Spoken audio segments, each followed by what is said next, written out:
Do Conselho Comunitário de Búzios, cumprimentar o nosso juiz, doutor Marcelo, cumprimentar as mulheres que sabem fazer a diferença, né? À toa que o Conselho Comunitário de Iguaba está presente e ainda trazendo um abraço de Araruama.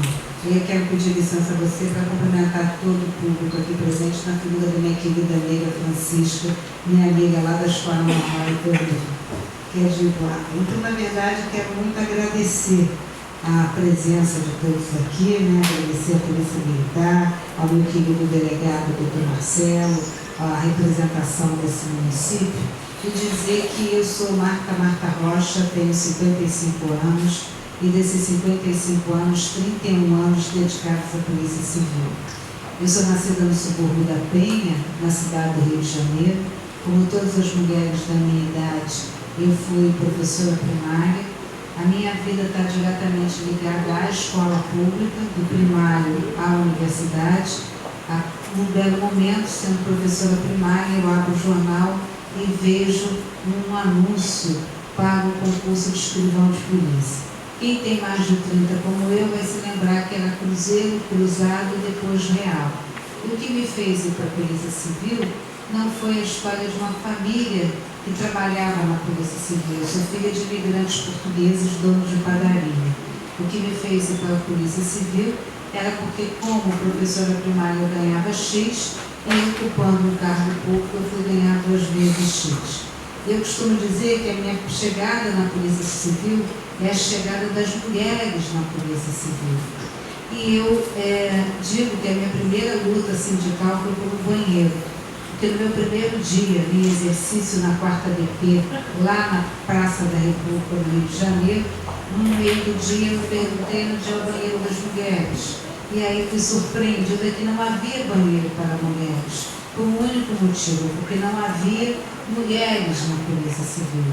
Então, tudo que se tem no banheiro, eu tive que providenciar e, antes de tudo, no primeiro momento, conversar com os meus companheiros, que eram 55 policiais, 54 homens e uma única mulher, para nós traçarmos ali o uso compartilhado daquele equipamento. Então, na verdade, eu queria falar da questão das mulheres a partir da minha chegada à Polícia Civil, que era no ano de 1983, e naquela ocasião, o Estado brasileiro, o Brasil em particular, passava por um processo de redemocratização. Mas era curioso que os jornais não noticiavam apenas a questão da anistia ou a questão das primeiras eleições para governador após o período da democratização, após o período da ditadura e com a chegada da democracia.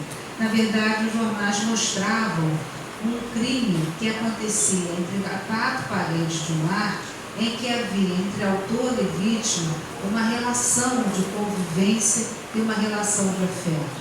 Aqui, nesse município, então, distrito da cidade de Cabo Frio, um crime ganhou as manchetes, Ângela Diniz e Doca Street. Então, na verdade, aquela frase que diz larga-se lar é uma frase mentirosa para muitas mulheres. E o que chamava a atenção é que esse crime e essa notícia, ela não era de alguém que me deu esbarrão e levou a minha carteira do meu salário, a minha aposentadoria. Porque esse crime não acontece no espaço público. Esse crime se dá no espaço privado. E chamava a atenção, talvez por isso a sociedade tenha se percebido, é que essas mulheres, como no caso de Ângela Diniz e Doca Street, essas mulheres eram de classes economicamente favoráveis. Antes dela, com certeza, muitas mulheres pobres padeciam na questão da violência contra a mulher. E aí nós podemos perguntar o que leva à violência contra a mulher. E podemos pensar nas frases que dizemos sem nos aperceber. Né? Briga de marido e mulher, ninguém mete a colher. Eu não sei porque estou batendo, mas ela sabe porque está apanhando. E a mais mal criada de todas, que diz, prendam suas cabritas, porque meus bodes estão soltos. Logo, há um jeito de educar as meninas e um jeito de educar os meninos. E quando nós estudamos a questão da psicologia infantil, nós vamos ver que as meninas estão num canto da casa, efetivamente. As meninas estão no canto da casa, efetivamente, brincando com suas bonecas, com a roupinha das bonecas. Enquanto isso, os meninos estão na rua, estão jogando bola, estão soltando pipa. Logo, nós mulheres somos criadas para cuidar e os homens são criados para conquistar, para lutar e para vencer. E, na verdade, o que se apercebia? O que aconteceria no ano de 1983, ou perto dele, quando uma mulher tentasse fazer um registro de ocorrência numa delegacia de polícia? Provavelmente, ela seria convencida pelo policial civil a não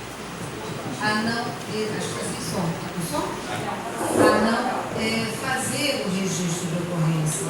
Afinal, crime é o sequestro, crime é o tráfico, crime é o roubo, bater em mulher necessariamente não é.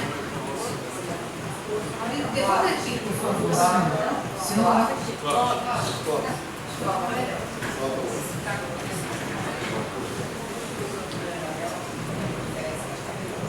Oi.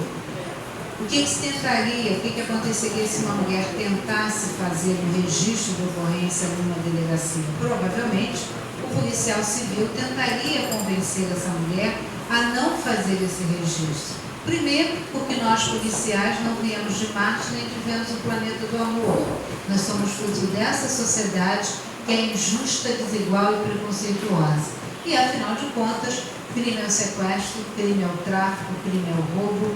E o policial tentaria perguntar à mulher o que aconteceria com ela, já que ela não trabalha, qual a vergonha que seus filhos passariam, para onde ela iria, porque nós sabemos que a família nem sempre socorre as mulheres. E aí a gente pode se lembrar que ele te bate, mas é um homem caseiro, ele te bate, mas é um bom pai, porque ruim com ele, pior sem ele. Então, na verdade, essa mulher era vitimizada pela segunda vez quando tentava chegar a uma delegacia de polícia e fazer um registro de ocorrência. É nesse sentido que surge no ano de 1986, em primeiro lugar, na cidade de Belo Horizonte, Minas Gerais, depois em São Paulo e finalmente no Rio de Janeiro, a inauguração da primeira delegacia de mulheres do estado do Rio de Janeiro. E, por outro lado, a legislação, ela caminhou. Eu costumo dizer que a lei como um todo, o Marcelo com certeza pode contribuir muito mais do que eu nesse sentido, a lei ela nunca acompanha o desejo da sociedade. Ela está sempre um passo atrás do desejo da sociedade. E num determinado momento, a sociedade começou a se perguntar se todo crime obrigatoriamente deve ter uma pena de prisão. Se o cerceamento da liberdade efetivamente é a resposta que a sociedade quer dar à prática daquele delito. E nesse sentido surgiu a lei dos crimes de menor potencial ofensivo, e essa lei, como a lei é objetiva, ela não pode ser feita para Marta ou para Anne, para o Marcelo ou para a Carla, ela é geral. Então o que fez o legislador? Ele estabeleceu um limite de anos da pena. Se não ultrapassasse, esse crime seria entendido como um crime de menor potencial ofensivo. E sendo assim, não seria atribuída uma pena de cerceamento da liberdade, e sim um outro tipo de pena, qual seja a prestação do serviço, ou qual seja a restrição de um direito, ou, quem sabe, uma multa. E, lamentavelmente, o crime que mais se enquadrava, cerca de 75% dos crimes que se enquadravam nessa lei do menor potencial ofensivo, lamentavelmente eram as lesões corporais e as ameaças ocorridas no ambiente da violência doméstica e intrafamiliar. E evidentemente que se estabeleceu quase que de um modo silencioso um tipo de punição conhecida como o pagamento da cesta básica. E eu quero dizer que é comum nas nossas delegacias, na madrugada, as mulheres chegarem às delegacias com seus filhos, sem dinheiro e sem ter para onde ir. E quando essas mulheres mulheres precisam de uma orientação, via de regra, elas voltam à delegacia, eu quero dizer, que não necessariamente para falar com a delegada ou com o delegado, mas ela volta para falar efetivamente com aquele policial que a atendeu na madrugada. E eu sou abordada em São Gonçalo, na delegacia que eu dirigia, e o policial me procura e me pede para atender uma mulher que ele havia atendido num determinado plantão. E o caso dessa mulher, ela foi agredida, nós fizemos todo o procedimento, é bom lembrar que não havia possibilidade de pena de prisão em flagrante, não havia possibilidade de representação por prisão preventiva. O que se fazia é a serenidade, a informalidade daquele procedimento, juntar as peças técnicas e encaminhar ao Poder Judiciário. E ao término, o juiz, cumprindo o que determinava a lei, ele determinou o pagamento de uma cesta básica. Esse homem chegou, agora tá bom, esse homem chegou de volta da audiência, virou para sua mulher e disse: eu tenho que, me foi decretado o pagamento de uma cesta básica, pegue o dinheiro do seu salário, compre a cesta básica, leve na creche, mas não esqueça de dizer que foi seu marido que mandou. Portanto, o pagamento da cesta básica nada mais era do que a mercantilização e a banalização dessa violência. E nesse sentido, as mulheres se organizaram como foi a vida toda das mulheres. Não há um movimento importante nesse país que não tenha tido a participação das mulheres, e se organizaram para discutir uma legislação específica para esse tipo de crime, que é a violência contra a mulher. E aí se organizaram, apresentaram uma lei, e essa lei recebe a chancela com o nome de Lei Maria da Penha. E talvez fosse importante nós lembrarmos que Maria da Penha é uma farmacêutica que foi agredida pelo seu ex-marido e ficou paraplégica. Portanto, não há o que se falar em violência contra a mulher e pobreza. Podemos dizer que a violência perpassa toda e qualquer camada social. E o que aconteceu com Maria da Penha é que, da primeira agressão, ela ficou paraplégica. Esse homem não se contentou com essa agressão, tentou pela segunda vez contra a sua vida, e entre o primeiro fato e os julgamentos dos dois fatos, Maria da Penha teve que esperar 17 anos pela conclusão desses procedimentos. E, na verdade, Maria da Penha ingressa na OEA, a Organização dos Estados Americanos, e pede, né, que haja contra o Estado brasileiro uma reprimenda. Afinal, nós sabemos que, por força constitucional, toda vez que o Brasil concorda com um tratado, o que é previsto naquele tratado passa a ter força de lei. Aqui no Brasil, em 1996, nós tivemos a Conferência Interamericana de Enfrentamento da Violência contra a Mulher, uma conferência da ONU. E a decisão dessa conferência foi que a violência contra a mulher era a violação de direitos humanos. Portanto, se o Brasil assentiu e assinou a Carta de Belém do Pará, que foi a decisão das decisões dessa conferência, não há o que se pensar numa lei que entenda a violência contra a mulher como crime de menor potencial ofensivo. Então, foi com base nesse entendimento que Maria da Penha foi buscar, né, o auxílio na OEA. E, em razão disso, o Estado brasileiro foi obrigado a editar uma lei, e aí sim surge a Lei Maria da Penha. Já terminando, já encaminhando para o encerramento, eu quero dizer o seguinte, que a Lei Maria da Penha, ela repete alguns entendimentos que são previstos na Carta Constitucional. Primeiro, a Lei Maria da Penha é exemplo do que diz lá no artigo 5º, que diz que todos são iguais perante a lei, independente de raça, etnia, condição social, idade ou orientação sexual. A Lei Maria da Penha repete isso também, quando afirma que não será admissível a violência contra a mulher, qualquer que seja a sua raça ou etnia, qualquer que seja a sua idade ou qualquer que seja a sua orientação sexual.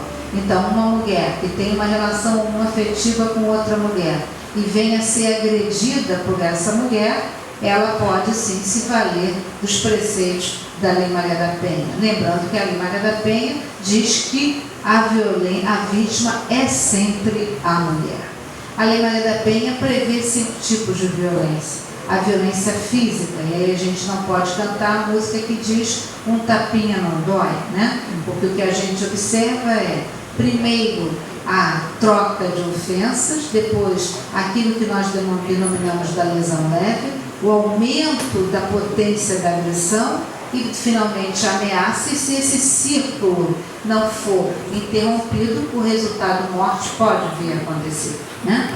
Por outro lado, há um argumento por parte dos agressores que afirma que crianças violentadas, adultos violentos, famílias violentadas, famílias violentas, crianças violentadas. Parte dos agressores afirma que foi criado nesse sistema de violência, né? Assistiu sua mãe ser agredida, foi vítima dessa agressão, é por isso que a Lei Maria da Penha prevê que aos homens será dada não só a oportunidade, mas a possibilidade de uma reflexão sobre responsabilização.